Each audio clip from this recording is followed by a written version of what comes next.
Assalamualaikum warahmatullahi wabarakatuh. Perkenalkan, nama saya Rini Wijaningsi dari kelas Manajemen Bisnis Syariah kelas F. Di sini saya akan mereview jurnal dengan judul Manajemen Risiko Kesehatan Terhadap Pentingnya Mengkonsumsi Makanan yang Sehat. Jadi gap yang saya ambil di sini yaitu di era yang modern ini banyak kafe-kafe yang bermunculan, banyak sekali, sehingga banyak generasi muda ini lebih menyukai makan makanan yang cepat saji ataupun dengan jajanan yang di luar sana. Generasi milenial ini cenderung mengikuti gaya hidup yang modern dan selalu mengikuti tren yang sedang berkembang. Padahal pada usia remaja, generasi milenial ini sangat membutuhkan banyak sekali nutrisi untuk membantu tumbuh kembangnya remaja tersebut gitu. Teori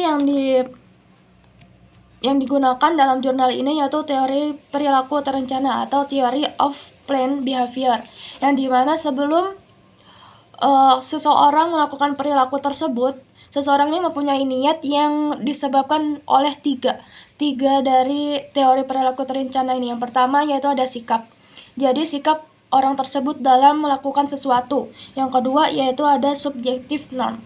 Jadi norma subjektif ini seperti orang-orang di sekitar kita, yang di sekitar lingkungan kita seperti keluarga, teman. Jadi misalkan ada nih teman kita yang sehari-harinya kita main sama dia makannya sembarangan atau makan di pinggir jalan atau makannya di kafe dengan makanan yang cepat saji ini, jadi kita ikut-ikutan gitu untuk makan makanan cepat saji tersebut. Yang ketiga yaitu kendali perilaku atau kontrol perilaku.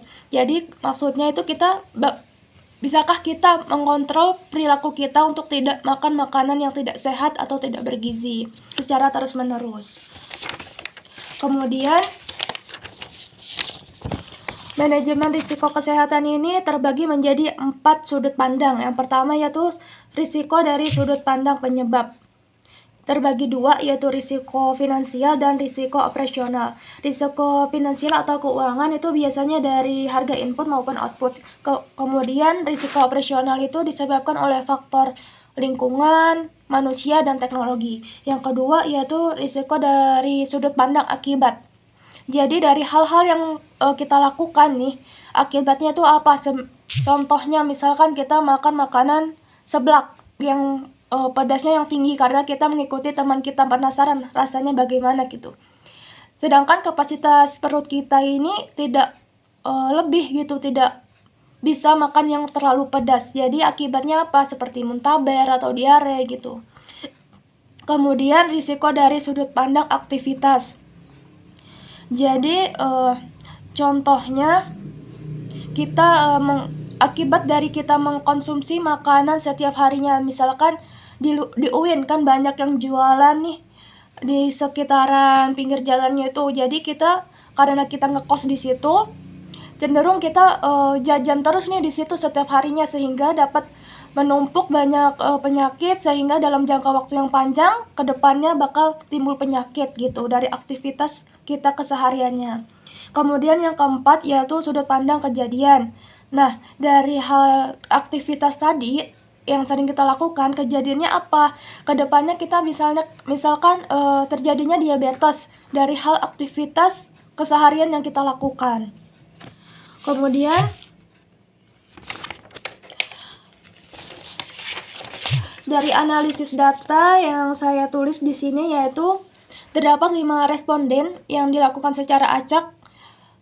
Yaitu dari 3 dari 5 responden itu mengakui tidak mengetahui kandungan dari makanan yang mereka konsumsi. Kemudian 4 responden mengaku bahwa perilaku mereka ini dipengaruhi oleh lingkungan sekitar, terutama teman.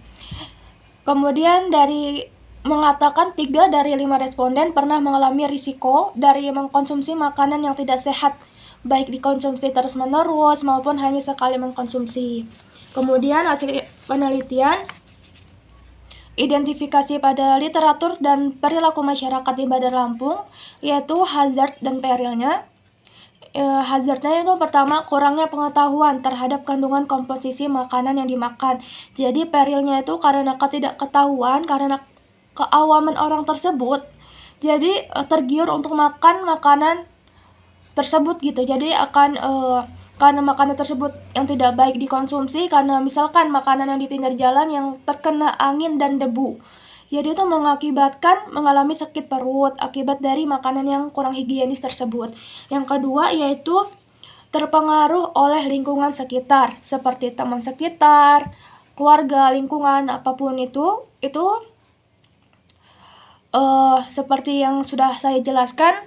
Jika misalkan teman tersebut nih, kita lagi beli seblak, teman kita nih memilih level yang paling pedas, sedangkan kapasitas perut kita ini tidak sanggup, atau kita juga tidak suka pedas tetapi penasaran dengan rasanya gitu. Jadi kita ikut-ikutan sehingga kita terpengaruh untuk mengikuti teman kita gitu, membeli seblak yang dengan level yang pedas, yang akhirnya mengakibatkan atau perannya tuh membuat perut kita itu merasa sakit gitu, diare, muntaber gitu, dan sebagainya. Kemudian yang ketiga yaitu gaya hidup yang tidak produktif. Dapat diketahui bahwa remaja saat ini atau mahasiswa yang sedang ngekos ini lebih banyak rebahan di kamar kosnya gitu ya, dibandingkan melakukan kegiatan seperti olahraga atau jalan kaki, yang mengakibatkan kurangnya produktivitas dalam hidup kita, mengakibatkan peningkatan hormon insulin yang mempengaruhi naiknya berat badan seseorang. Jadi misalkan juga perempuan nih yang gaya hidupnya tidak sehat, makanan yang tidak sehat mengakibatkan perubahan hormon atau masa haid yang tidak tentu, itu bisa dipengaruhi oleh aktivitas kita, makanan kita juga itu. Kemudian solusi yang bisa diberikan kepada generasi milenial ini atau orang-orang awam yang seperti orang tua juga perlu diberikan edukasi, yaitu seperti melakukan seminar atau edukasi dan informasi seperti bagaimana sih makanan yang sehat dan yang kandungan pada makanan yang perlu dikonsumsi yang dibutuhkan oleh tubuh kita,